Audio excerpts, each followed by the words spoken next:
I'm at the etrailer. Today we're going to be talking about our Yakima Roof Rack system on top of our 2021 Ford Explorer. Now this is going to be a great option for you if you're looking for something that's going to be really heavy duty and is going to be able to keep a lot of your accessories on top of your roof. Maybe you've run out of a room in the back of your car because we do have 3 rows of seating. So if this is packed full of people, you might run out of space faster.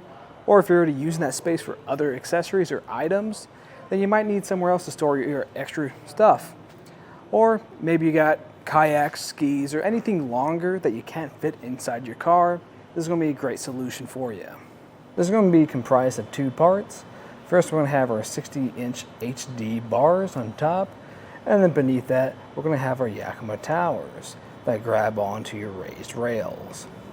Now let's take a closer look at these crossbars. The first thing I like to note is we do have this weather strip on top.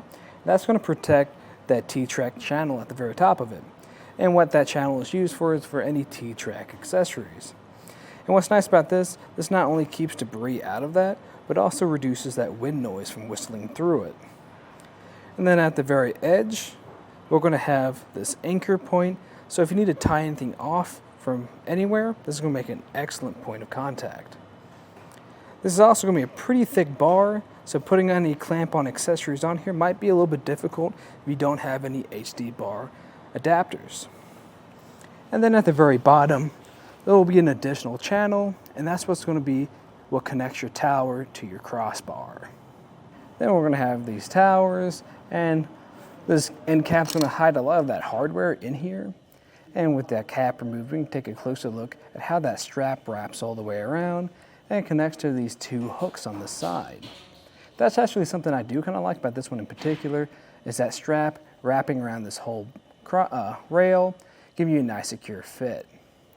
Though there is one downside to it, and that's going to be on our rear crossbar.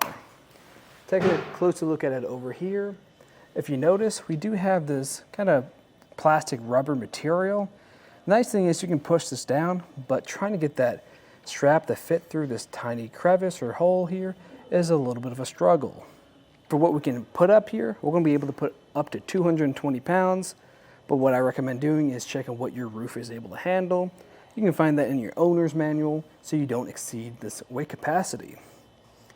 Now for how far it's going to stick up from the top, if I go from the top of our rails to the top of the crossbar, it's going to be about 3.5 inches. And that's another thing to note if you're going under any low clearance areas. So if you want to make sure you can make those areas, you can take the total height of your car plus the rails and then add your crossbars and any accessories you have on top of that, so you know what areas you can make it under. And for the distance underneath from the top of our roof, that's going to be about 2 3/4. So that's not a lot of room, but it's a decent amount of room to get a lot of different clamp-on accessories under here. Like I said earlier, you're going to need some pretty large clamps to get around this though. So if you don't want to use any clamp-on accessories, you can actually just use this T-channel at the top to put any stuff that you have. We're going to have some overhang, and actually I think this is the perfect amount of overhang that you're going to want, because it's going to stick out far enough where you're going to be less likely to hit your head on, but you're going to still have plenty of room to put on any accessories at the very end of it. So it's a lot easier to take off those items. Overall, this is going to be a great sturdy option, especially going for the build. If you want something that's going to last you a long time, this is going to be it. I would actually recommend the Yakima Jetstream crossbars instead, because that's going to be able to accommodate a lot of the same things. Now, unless you're planning on getting a rooftop tent put on here, that's going to be the only caveat off of that. But if you like this one for the sturdiness, and you do plan on putting a rooftop tent on this, then I think it's going to be the best option for you. But if you need a hand with the install, just stay tuned. We'll show you how to do that. Start off the installation, I just like to lay everything out to get an idea of what I'm working with. So we're going to have our crossbars in front of me, and over to the left, we're going to have these towers, and along with the towers, the hardware to go with them. And then I'm going to have my included Allen key with this built-in torque device. And what I recommend grabbing is a measuring tape to make things easier. First, we're going to get a tower ready just by taking off this end cap. And in your case, you might have to loosen this up a bit just using your included Allen key. And once you've loosened it up some, you can push this through and adjust it, because what we want to do is have access to this bolt that's within here. Once you can see that bolt, you're just going to flip this around. You'll see it sticking out on the other side. And you're just going to match up this block with that bolt holding it in place. And then we're going to just grab our Allen key and just tighten it down slightly. We just want it to be able to grab onto that block, because we want it pretty loose, because we're going to be putting it on our crossbars. I've flipped over the crossbar now, and you can tell because we have this ruler on the back side, and you can see this bolt in this channel.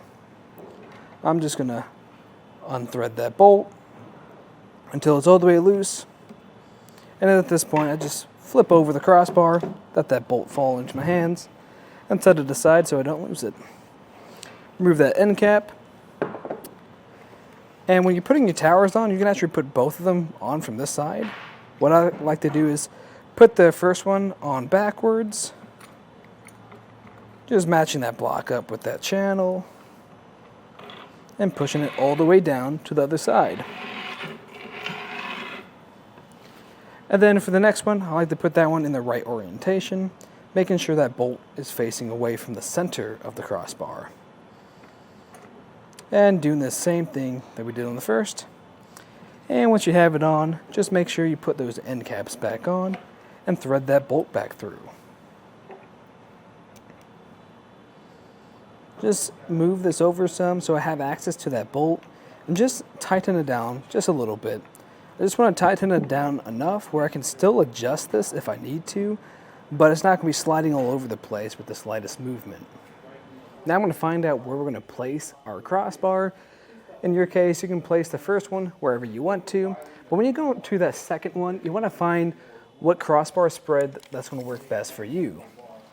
In our case, I want a crossbar spread of about 30 inches, because that's going to be able to accommodate a lot of the accessories we have.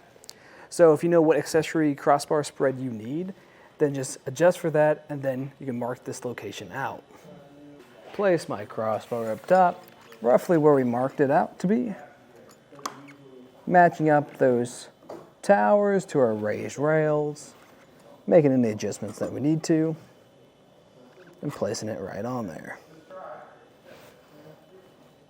And now we want to make sure it's going to be even on both sides. So what I'm going to do is get that crossbar spread again, and I can see that's moved over just by a little bit.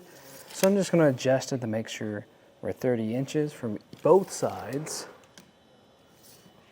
until I'm good. I like to get my overhang distance. I like to make sure that's going to be the same on both sides too. And when everything looks even, we can grab that strap and pull on it and slide that metal bar into these hooks.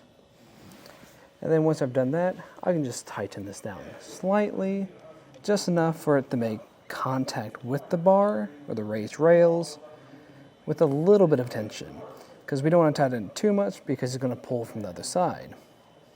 Once it's been tightened just slightly, repeat the same process on the other side, going back and forth until this is completely tightened. You'll be able to tell when it's tight enough when it starts to click.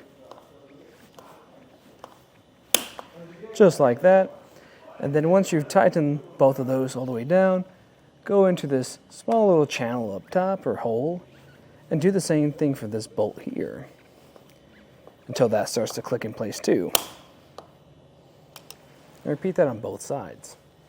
The final step is putting on this end cap until it clicks into place. Then after that, just check everything over, make sure everything feels secure, it's good to use, and then you can put on whatever accessories you need and then take it out for a ride.